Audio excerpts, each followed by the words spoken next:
Assalamualaikum warahmatullahi wabarakatuh. Waalaikumsalam warahmatullahi wabarakatuh.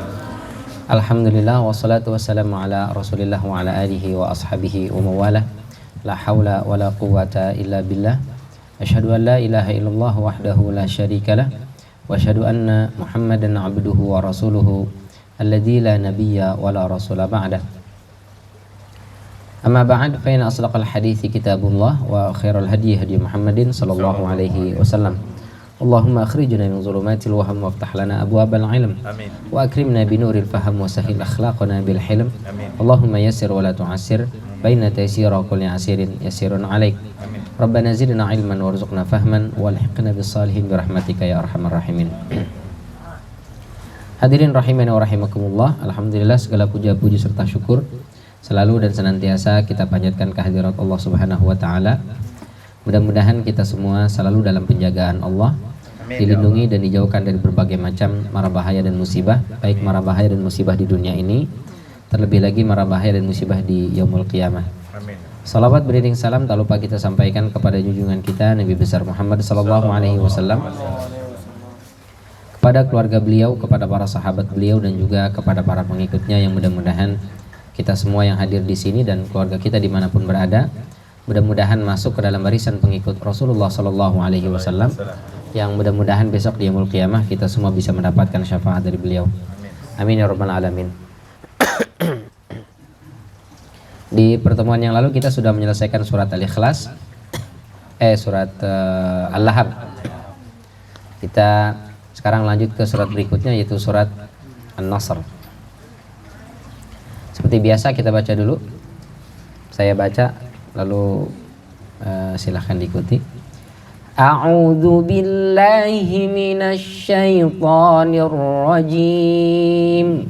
A'udzu billahi minasy syaithanir rajim. Bismillahirrahmanirrahim. Bismillahirrahmanirrahim. Idza jaa nasrullahi wal fath. Idza jaa nasrullahi wal fath. Pertama di sini za, yang kedua ja ya. Jadi ja itu dia sekedar nempel aja, bukan ja, bukan ya. Idza ja bukan, tapi ja. Cuma sekedar nempel dikit aja tuh. Sama kayak ya bukan iya, bukan ya sama ja, ya sama itu sebenarnya. Bedanya yang satu huruf y, yang satu lagi huruf j, tapi lidah nempel ke langit-langitnya sedikit aja tuh. Iya, ditekan. Ya, gak usah banyak-banyak. Ja, tuh ja itu kebanyakan. Ja. Sa selalu kita ulang-ulang. Nas, bibir nggak maju karena dia bukan huruf bibir, bukan naus. Nah itu keliru. Mestinya bibirnya nggak maju karena dia bukan huruf bibir. Yang huruf bibir itu cuma 3, ma, ba, sama wa. Nah situ tuh 3 tuh, wa, ba, sama ma. Bahkan fa saja, dia fa nggak masuk di bibir kan, masuknya di pagusi, gigi ya. Fa. Nah. Apalagi sa di mana tuh? Ujung lidah nempel ke gigi bagian bawah tuh. Ya, sa, za, sama sa, sama itu. Ya, sa. Berarti bibirnya nggak maju. Jadi idza jaa nas, bukan nas, tapi nasrullahi wal fath. Sekali lagi. Idza jaa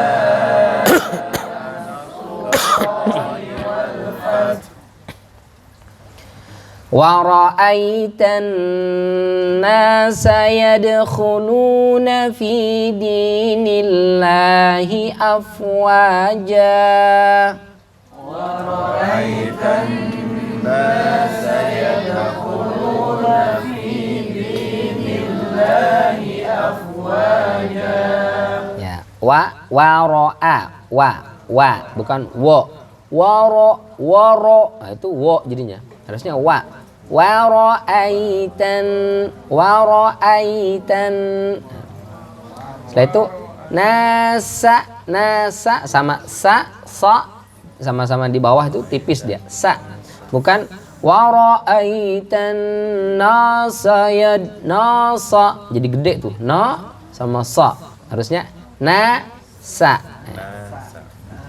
Sebenarnya kita kalau baca Quran ngikutin makharijul hurufnya itu olahraga wajah yang paling sehat gitu. Jadi nggak perlu ketotok wajah itu udah. Apalagi ditempelin timun, lengkoas, bangle segala macam itu supaya muka supaya muka segar fresh. Baca Quran aja itu. Yang penting baca Qurannya mulutnya dibuka, bukan idza jaa nasrullahi wal fath wa ra'aitan nasa yadkhuluna fi. Itu cepet tua malah begitu. Buka muka mulutnya itu. Jadi mukanya tuh fresh terus, segar terus gitu. Qalqala yadkhuluna fi dinillahi afwaja. Itu dia apa istilahnya? Lepas gitu, nggak ngerem, bukan afwaja. Itu kayak ada hamzah kalau begitu. Jadi biarkan dia lepas gitu. Afwaja, bukan itu beda. Ada ngeremnya di situ berarti. Bukan yadkhuluna fi dinillahi afwaja. Itu ngerem tuh. Jangan direm. Afwaja, gitu. Sekali lagi kita ulang. Wa ra'aitan nasa yadkhuluna fi dinillahi afwaja. Nah, tapi jangan kepanjangan nanti. Keenakan ya. Nggak direm sih Ustaz, jadi lost terus kepanjangan. Blong.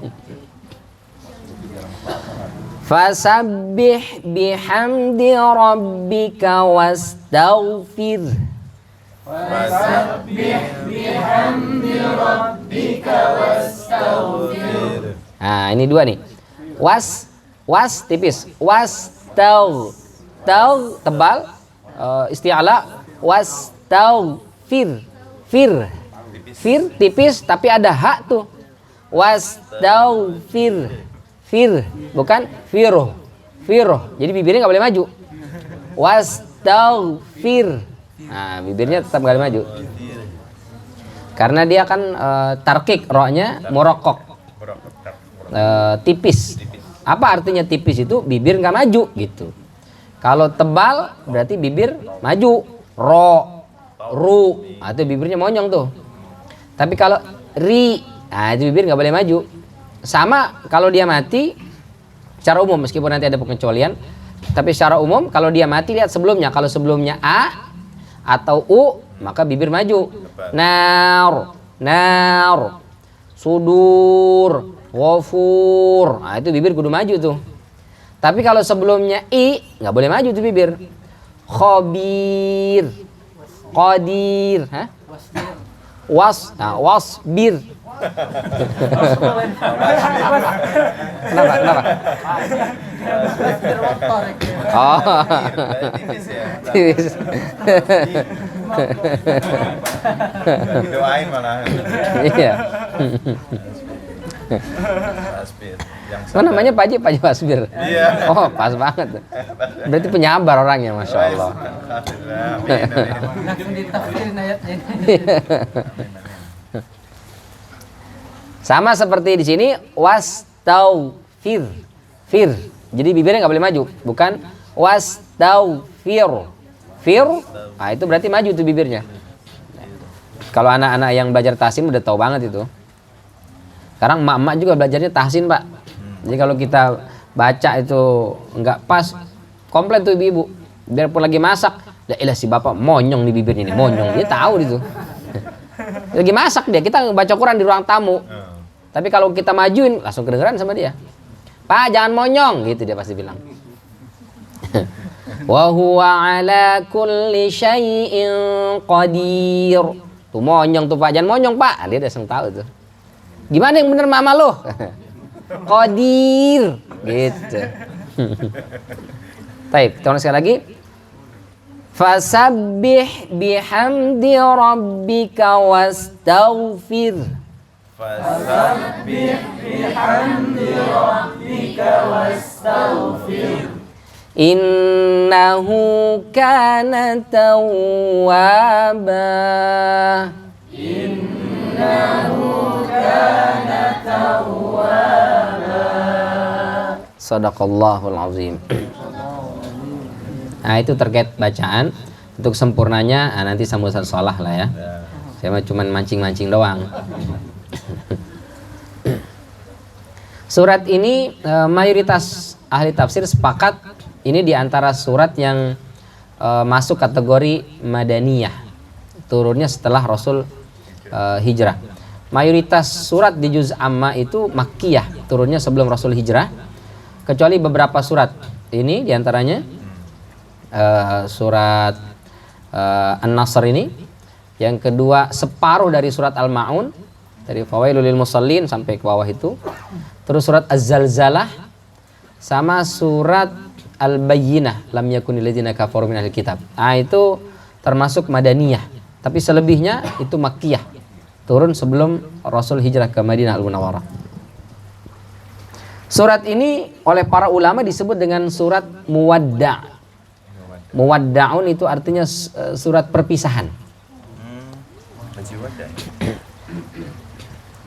Kalau anak pesantren itu bilangnya la taqul wada'an walakin qul ilal liqa. Jadi kalau wada'an itu artinya perpisahan, emang nggak ketemu lagi, maka jangan ucapkan goodbye, tapi ucapkan see you later. Ketemu lagi nanti kita gitu. Meskipun udah bosan banget ketemu mulu katanya, nggak apa-apa lah, dia mau bosan kayak mau enggak ya. Jadi wada'an karena memang surat perpisahan. Wa akhraja Ibnu Abi Hatim wa Ibnu Marduwai an Ummi Habibata radhiyallahu anha qalat lamma nazalat idza jaa nasrullahi wal fath qala Rasulullah sallallahu alaihi wasallam, ketika turun surat ini Rasul panggil Ibunda Fatimah Az-Zahra. Lalu apa kata Rasulullah sallallahu alaihi wasallam? Innallaha lam yab'ats nabiyyan illa ammara fi ummatihi satra ma ammara an-nabiyyu alladhi qablahu. Tidaklah Allah mengutus seorang nabi dan rasul kecuali dikasih umur separuh dari umur nabi sebelumnya. Jadi nabi itu masa kenabiannya, masa kerasulannya separuh dari masa kerasulan nabi sebelumnya. Kata Rasul sallallahu alaihi wasallam, wa inna Isa bin Maryam kana arba'ina sanatan fi Bani Israel. Nabi Isa itu diutus oleh Allah sebanyak atau selama 40 tahun. Berarti Nabi Muhammad setengahnya tuh 20 tahun. Nabi Musa berapa tahun berarti? Dua kali lipat dari Nabi Isa, 80 tahun. Terus ke atas gitu. Masa kenabiannya. Maka sampailah Nabi Nuh itu 950 tahun. Itu kalau ngikut dari hadis ini itu masa risalah, masa kerasulannya saja. Belum masa anak-anaknya sampai akhir baligh. Itu ada yang mengatakan 250 tahun. Di 250 tahun itu belum jadi nabi tuh, Nabi Nuh alaihissalam tuh. Masih anak-anak, masih bocah aja tuh, udah 90 tahun. Zaman Nabi Nuh itu usia 100 tahun itu masih segede Rizki nih. 100 tahun itu masih bocah itu hitungannya. 250 tahun baru udah usia matang itu 250 tahun. Karena memang dikalikan 2 ke belakang itu 2 kali lipat berdasarkan di sini. Lalu kata Rasulullah sallallahu alaihi wasallam, wahai Fatimah, tidaklah Allah mengutus seorang nabi kecuali dikasih umur itu separuh dari nabi sebelumnya. Bukan umur hidupnya, tapi umur risalahnya, risalah kenabiannya itu. Jadi Nabi Isa dulu 40 tahun, maka saya cuma 20 tahun. Ya enggak ngepas 20 sih, 23, 22 tahun beberapa bulan. Sebagian ulama menggenapkan jadi 23 tahun. Ya, Nabi Isa ya sekitar 40-an tahun atau 42 atau 43. Jelas 40-an tahun lah. Dibuletin gitu. Maka wa ana mayyitun fi hadhihi sanah. Karena setiap nabi itu separoh dari masa risalah kenabian sebelumnya, dan Nabi Isa 40 tahun, saya sekarang udah 20 tahun nih wahai Fatimah. Berarti kemungkinan besar tahun ini saya meninggal. Gitu. Fabakat Fatimah, nangislah Fatimah. Ibunya udah nggak ada. Saudari-saudarinya Ummu Kulsum, Ruqayyah, udah pernah meninggal semua. Ya. Siapa lagi? Zainab sudah meninggal. Apalagi laki-laki. Qasim, Ibrahim, Abdullah udah pada meninggal semua. Nggak ada saudara sama sekali, sebatang kara nih Bunda Fatimah. Maka menangis karena terakhir keluarganya itu adalah Rasulullah SAW. Lalu kata Rasul, tahun ini aku akan meninggal. Maka nangis luar biasa Ibunda Aisyah. Tapi setelah itu apa kata Rasulullah? Tapi kau jangan khawatir. Anti awwalu ahli baiti luhuqan bi. Dari keluargaku kaulah yang akan pertama nyusul. Yang tadinya nangis berubah jadi senyum, Pak. Insyaallah. Kalau kita kira-kira gimana? Orang tua lagi sakit parah, Pak, Bu, jangan tinggalkan. Gak usah khawatir nak, besok kau yang pertama kali nyusul. Apaan sih? Ini kan meninggal aja, gak usah ngajak-ngajak. Gitu kita bilang. Bunda Fatimah fatabassamat, maka tersenyum. Keluar dari rumah itu, rumah Ibunda Aisyah, senyum. Ada apa? Kenapa kau tersenyum? Kata Ummu Habibah. Tadi kelihatannya sedih banget, terus sekarang kok tiba-tiba tersenyum?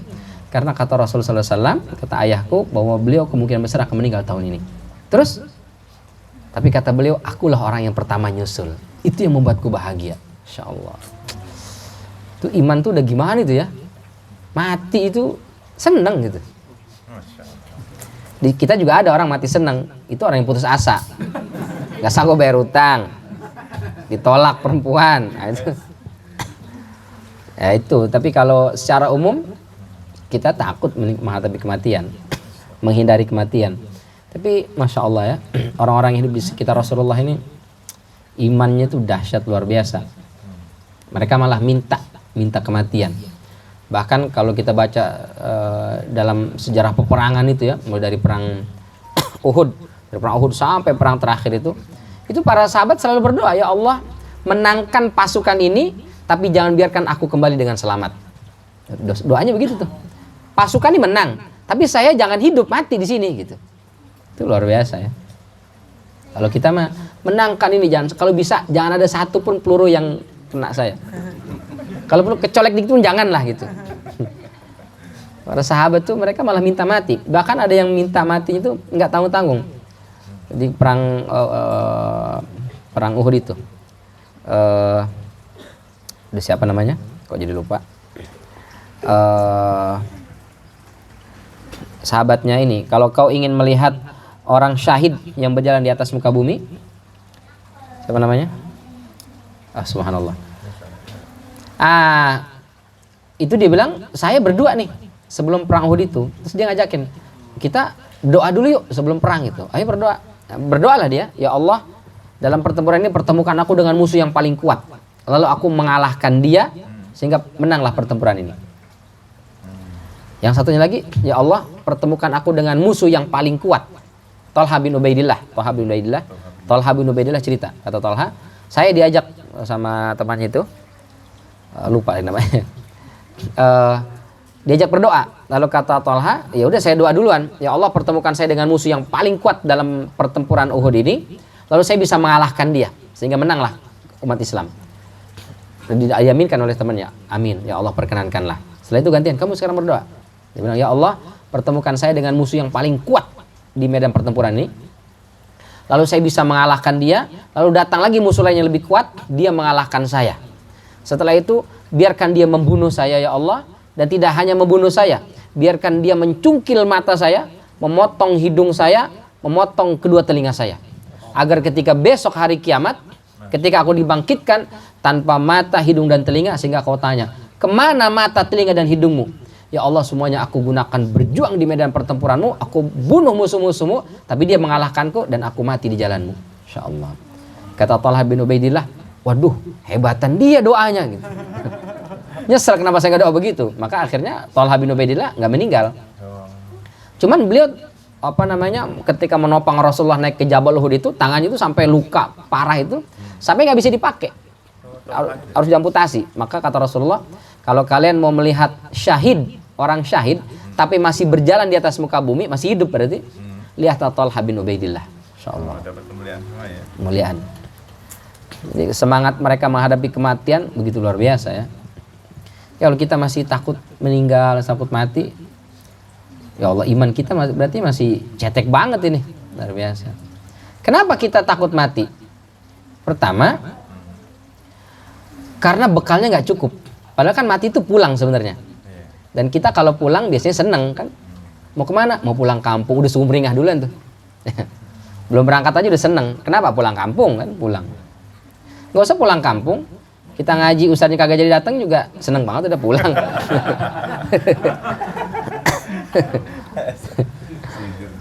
Enggak, itu bukan di sini, itu di sana itu.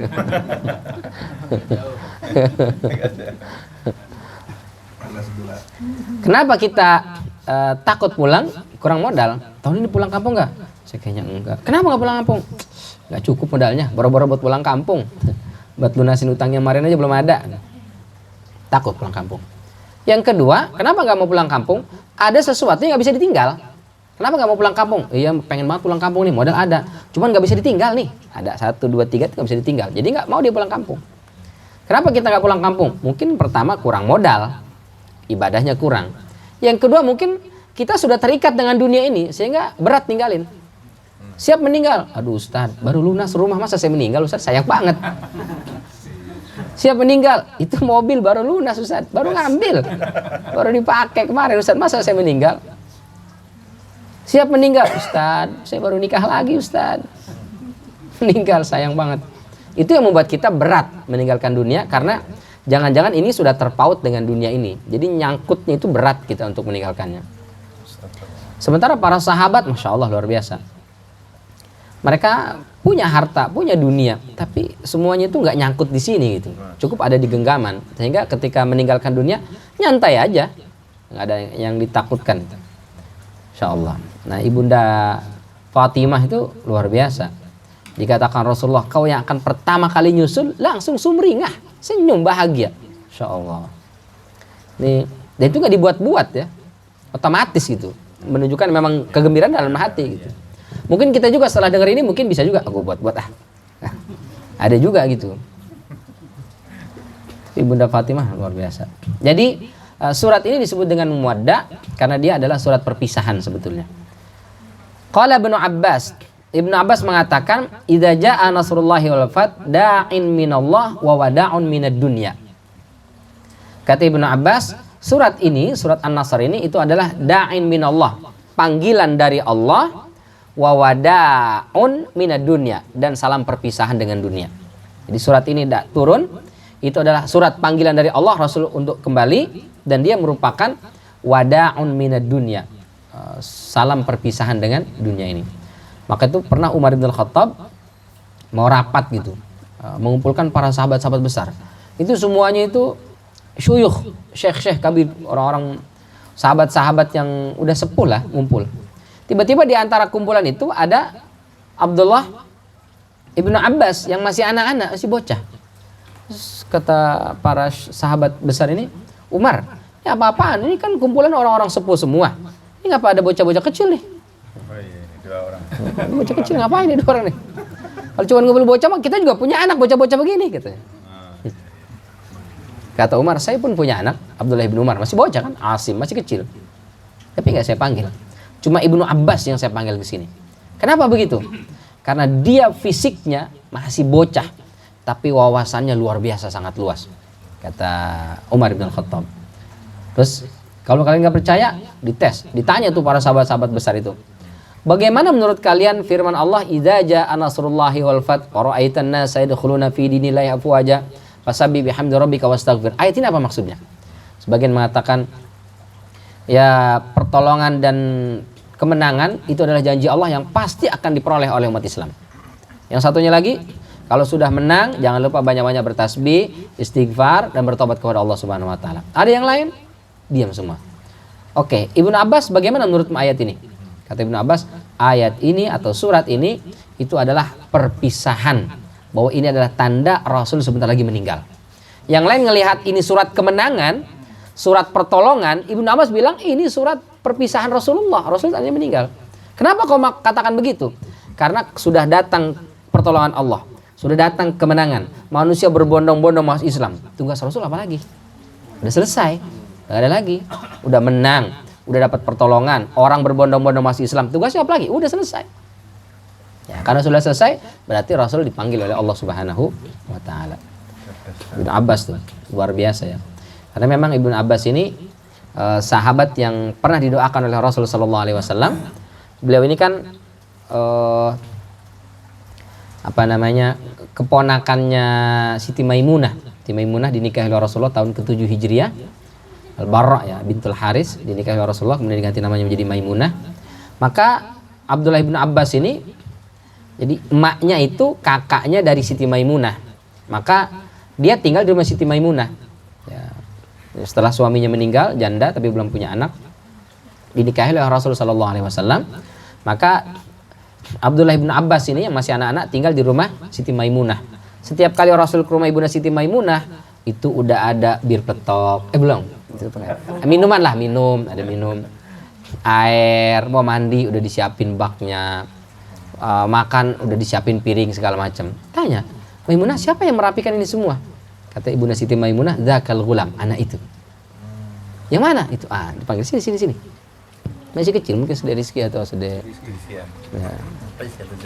Jaki lah. Kayaknya lebih kecil lagi deh. Panggil sini. Setelah itu dipegang, ada yang mengatakan kepalanya, ubun-ubunnya, ada yang mengatakan dadanya. Pokoknya dipegang lah. Setelah itu Rasul mendoakan Allahumma faqihu fiddin wa 'allimhu ta'wil. Ya Allah, jadikanlah anak ini faqih, paham, mengerti tentang agama dan ajarkan dia ta'wil. Makna ta'wil di situ adalah tafsir. Maka semua tafsir Al-Qur'an itu selalu merujuk kepada Ibnu Abbas.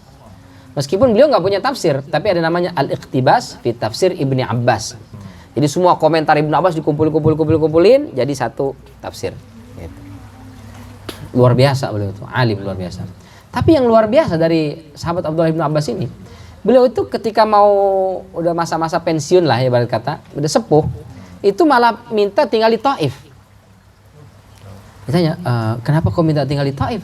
Kenapa nggak tinggal di Madinah atau Mekah? Supaya kalau meninggal dimakamkan di Baqi atau dimakamkan di Ma'la. Apa jawab Ibnu Abbas? Saya justru merasa nggak pantas. Ini saya banyak dosa nih. Saya banyak maksiat nih.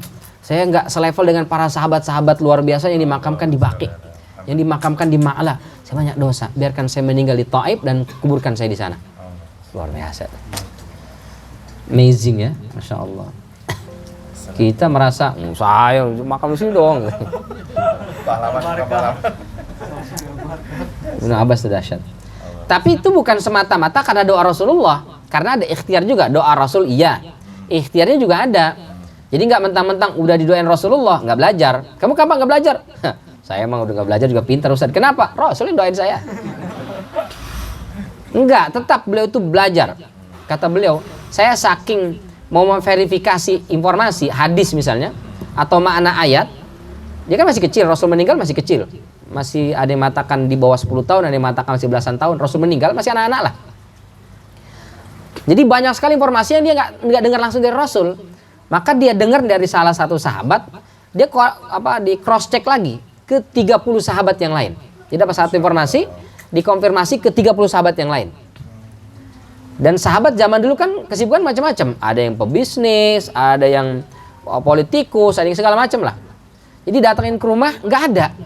Dan zaman itu belum ada HP. Kalau sekarang, Pak, saya depan rumah, Bapak ada nggak? Kan gampang tuh.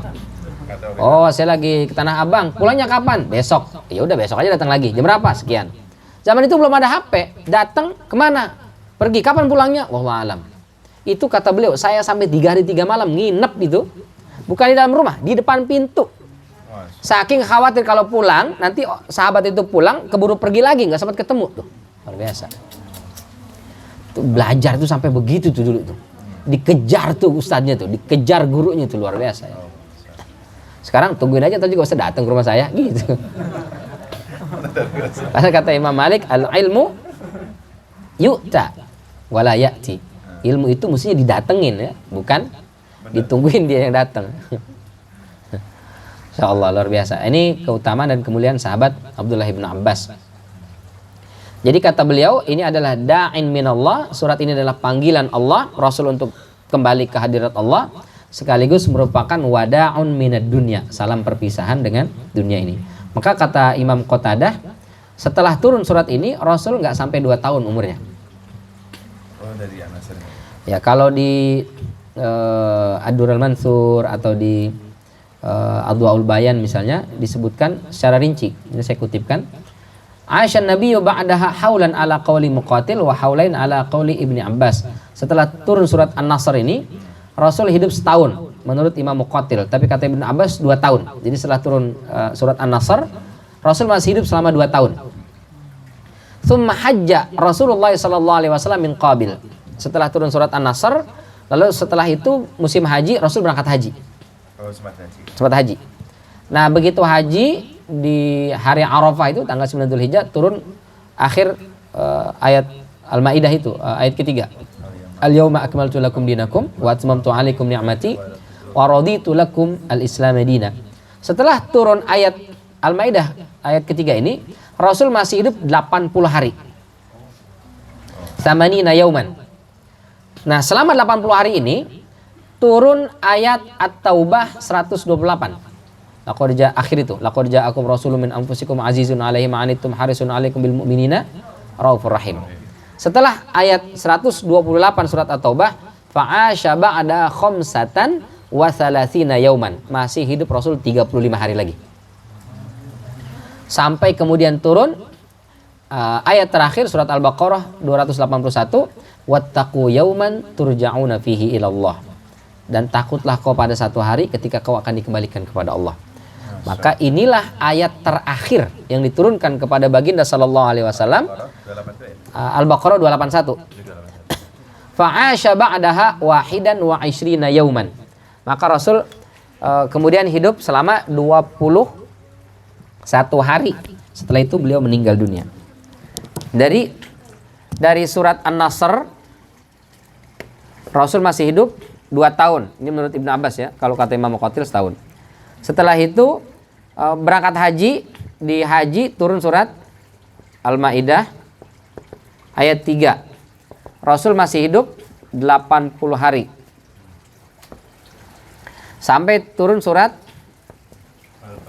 At-Taubah ayat 128. Terakhir. Rasul masih hidup 35 hari. Hah? Ayat terakhir 128 kan? 128. Ya. Baru kemudian turun Al-Baqarah 281. Wattaqu yauman turja'una fihi ilallah. Rasul masih hidup 21 hari dan tidak ada ayat yang turun. Ini dalam pendapat Ibnu Abbas.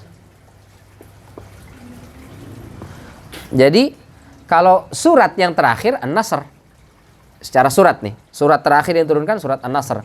Tapi kalau ayat terakhir turun adalah Al-Baqarah 281. Wattaqu yauman turja'una fihi ilallah. Oh, di situ Rasul sudah menangis.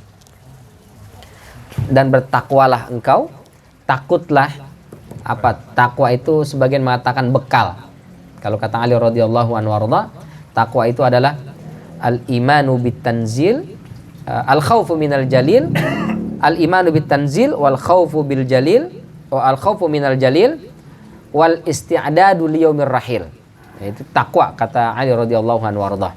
Takwa itu adalah beriman kepada at-tanzil Al-Qur'an, al-khawfu minal jalil, takut kepada Allah. Yang ketiga al-isti'dad liyaumir rahil, nyiapin bekal untuk kita kembali kepada Allah Subhanahu wa taala. Di sini kata Allah, wattaqu yauman turja'una fihi ilallah. Jadi takwa kalau di situ berarti siapin bekal. Besok sebentar lagi kau akan menghadapi hari kau akan dikembalikan kepada Allah. Dan di situ Rasul sallallahu alaihi wasallam merasa belum punya bekal. Rasul, Masya Allah. Maka kata Ibunda Aisyah, setelah turun surat An-Nasr, berapa tahun berarti sampai meninggal? 2 tahun. Itu nggak pernah berhenti membaca Subhanakallahumma Rabbana wa bihamdika Allahumma ighfirli. Kata Ibunda Aisyah, ya, setelah turun surat An-Nasr itu Rasul nggak pernah berhenti membaca Subhanakallahumma, Subhanaka Allahumma wa bihamdika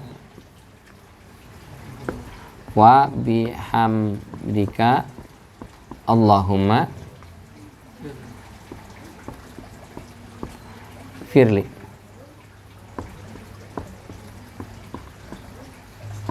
Dalam salat atau di luar salat? Subhanakallahumma wa bihamdika Allahumma gfirli. Baik di dalam salat ataupun di luar salat.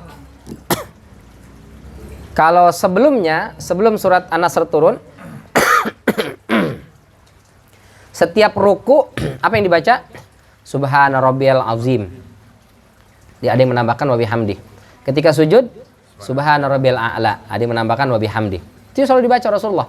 Tapi setelah turun surat An-Nasr, karena Rasul merasa ini saya bentar lagi meninggal nih, maka Rasul ganti bacanya subhanakallahumma wa bihamdika Allahumma gfirli, baik ruku maupun sujud, baik di dalam salat atau di luar salat.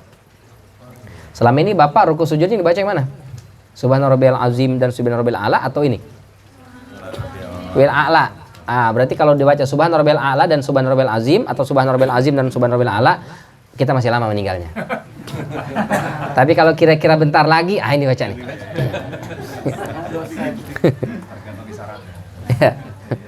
Saya kayaknya udah bentar lagi Ustaz. Ya udah ganti ini baca. Ini kata Ibunda Aisyah, baik di dalam atau di luar sholat. Apa artinya subhanakallahumma? Maha suci engkau ya Allah. Wa bihamdika, dan dengan memujimu ya Allah. Allahumma gfirli, ya Allah ampuni aku. Ini siapa yang baca ini? Rasul. Mau meninggal 2 tahun lagi Rasul baca ini terus. Ampuni saya, ampuni saya, ampuni saya terus. Masya Allah. Padahal sudah Allah jamin ya, liyaghfira laka ma taqaddama min dzambika wa ma ta'akhkhar. Semua dosa Rasulullah itu yang telah lalu, bahkan yang nanti kalau misalnya ada dikerjakan itu, belum dikerjakan tapi misalnya nanti itu udah diampuni oleh Allah. Yang udah dikerjakan dan yang belum dikerjakan sudah dijamin pasti dibersihkan. Meski begitu selalu membaca subhanakallahumma wa bihamdika Allahumma gfirli, ya Allah, minta ampun, minta ampun, minta ampun. Mestinya kita lebih banyak, lebih sering baca ini ya. Subhanakallahumma wa bihamdika Allahumma, subhanakallahumma wa bihamdika Allahumma gfirli. Ya. Ini amalan Rasul sallallahu alaihi wasallam sebelum beliau pulang menghadap Allah Subhanahu wa taala. Saya sih rasanya masih lama Ustadz. Saya masih subhan rabbil azim aja dulu deh. Ya nggak apa-apa.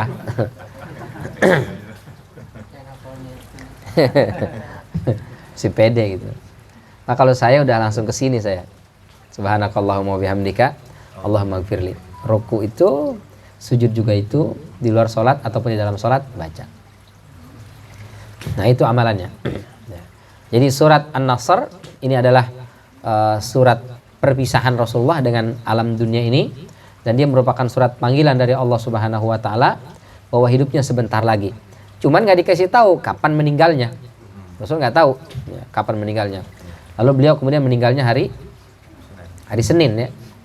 Ustaz, bukannya kalau husnul khotimah itu meninggalnya malam Jumat atau hari Jumat? Nah, kenapa beliau meninggalnya justru hari Senin? Terus bukannya kalau meninggal itu tanda orang husnul khotimah itu ucapan terakhirnya adalah la ilaha illallah. Sementara Rasulullah pas meninggal apa ucapan terakhirnya? Ada 2 riwayat ya. Satu mengatakan ummati ummati ummati, yang satu mengatakan as-salah as-salah as-salah wa ma malakat aymanukum. Wallahu alam ya, saya sependek pengetahuan saya sangat terbatas. Yang lebih kuat riwayatnya itu yang as-salah as-salah as-salah wa ma malakat aymanukum. Salat dan budak yang kalian miliki, itu yang dipesan oleh Rasulullah SAW sebelum akhir hayatnya. Tidak keluar kalimat la ilaha illallah. Meninggalnya tidak hari Kamis malam Jumat atau hari Jumatnya.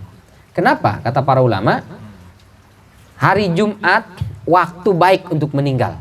Jadi kalau kita meninggal malam Jumat atau hari Jumat, maka itu insya Allah termasuk husnul khatimah. Kata Rasulullah, uqiya fitnatul qabri, akan dihilangkan dan dijauhkan dari siksa kubur.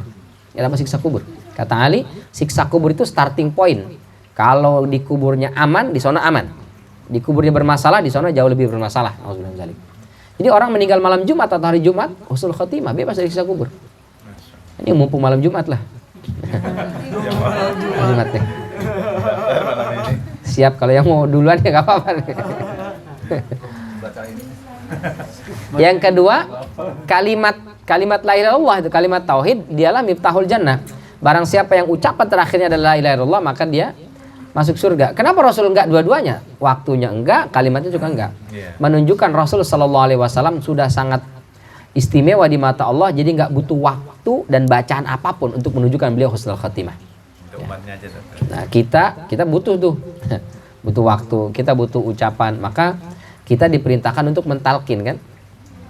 Mentalkin kalau kita atau keluarga atau kerabat yang sedang sakratul maut, maka disunahkan mentalkin. Talkin itu mendiktekan, bukan memaksakan. Jadi menuntun. Ya, menuntun. Pak, ucapkan la ilaha illallah. Pelan aja. Jangan. Pak, ayo cepet Pak. Pak, ini udah kena Pak, cepetan Pak. La ilaha. Nggak boleh. Yang kedua, yang lirih ya harusnya. lirih, pelan-pelan saja. Telinganya. Terus yang kedua, yang mentalkin ini orang yang familiar dengan dia. Pasangannya kah, anaknya kah, orang tuanya, pokoknya yang familiar dah. Mungkin kakaknya, adiknya yang dekat dengan dia. Jangan ustaz dari anta beranta dipanggil. Saya kayaknya kurang mantap ustaz, ibadah saya kurang. Udah ustaz aja di sini. Ustaz bisa saja mentalkin, Pak, ucapan la ilaha illallah. Dia sedang sakratul maut, menghadapi kematian. Ini semua pikirannya sudah kacau balau, nggak konsentrasi. Begitu ada suara, ini suara siapa sih? Ini mikirin tuh. Karena kita ustaz orang jauh kan, dia kerja 2 kali otaknya tuh. Pertama dia harus menangkap ini siapa yang ngomong dulu, baru setelah itu omongannya. Gitu.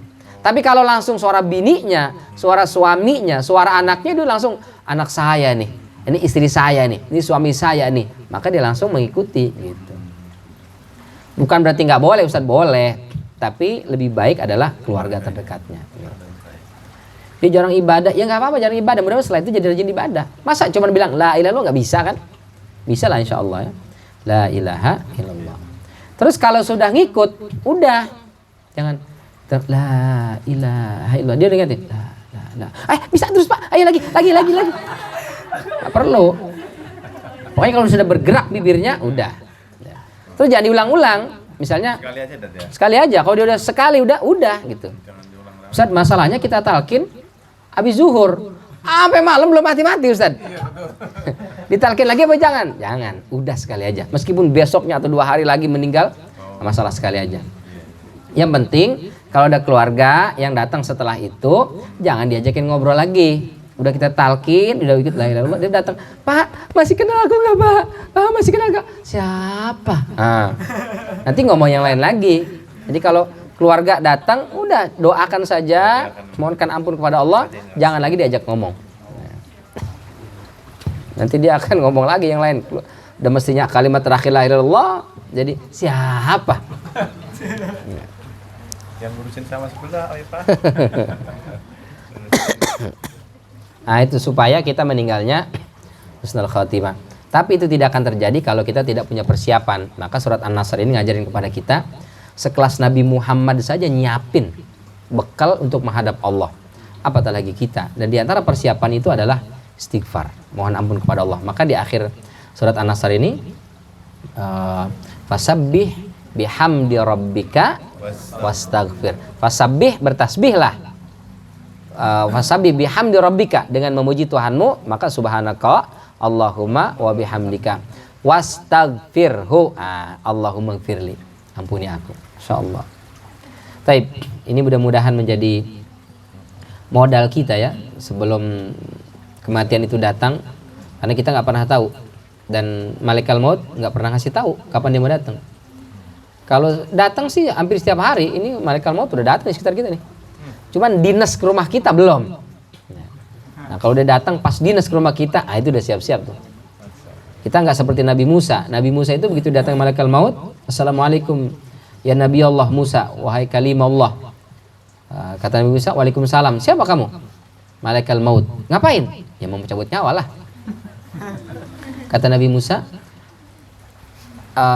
mohonkan kepada Allah, tunggu, jangan cabut nyawaku sekarang, karena aku mau mendekat ke Baitul Maqdis. Jadi kalau aku sudah sampai dekat ke Baitul Maqdis, sejauh lemparan kerikil cabut nyawaku. Karena beliau ingin matinya itu meninggalnya di Al-Aqsa, di tempat yang suci mulia itu. Dan diperkenankan, silakan terus jalan, baru cabut nyawanya. Luar biasa. Kita, malaikat maut, tunggu saya mau ke masjid dulu ya. Nggak bisa sekarang. Nggak ada tawar-menawar. Fa idza jaa ajaluhum la yastakhiruna sa'atan wa la yastaqdimun. Karena kita nggak pernah tahu kapan di mana kita meninggal, maka minimal kalimat istighfar nggak pernah lepas dari lisan kita.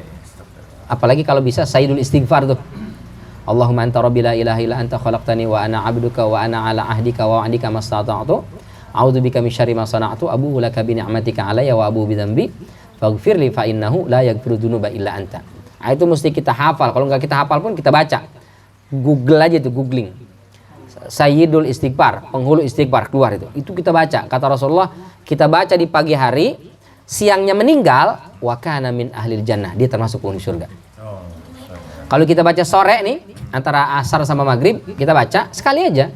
Lalu malam hari kita meninggal, wa kana min ahlil jannah, maka dia termasuk penghuni surga. Insyaallah. Sayyidul istighfar tuh.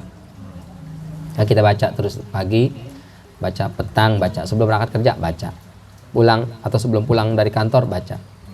Karena kita nggak pernah tahu kapan kematian itu datang. Yang penting kita harus selalu wattaqu yauman turja'una fihi ilallah.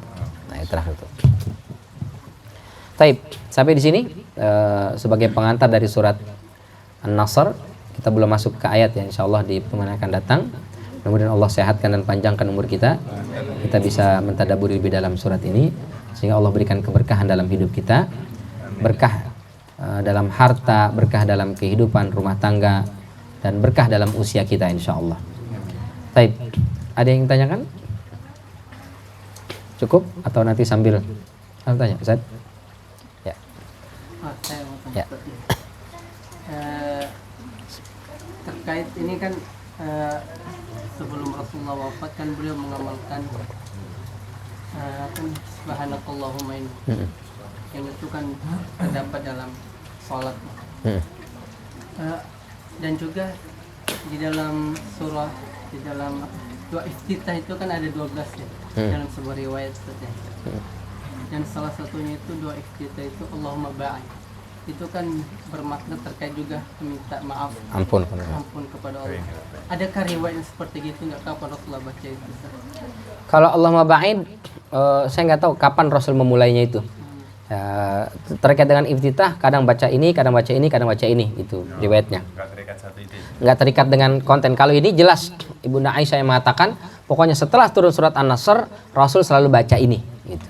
Tidak pernah meninggalkan subhanakallahumma wa bihamdika Allahumma gfirli, baik dalam sholat ataupun di luar sholat.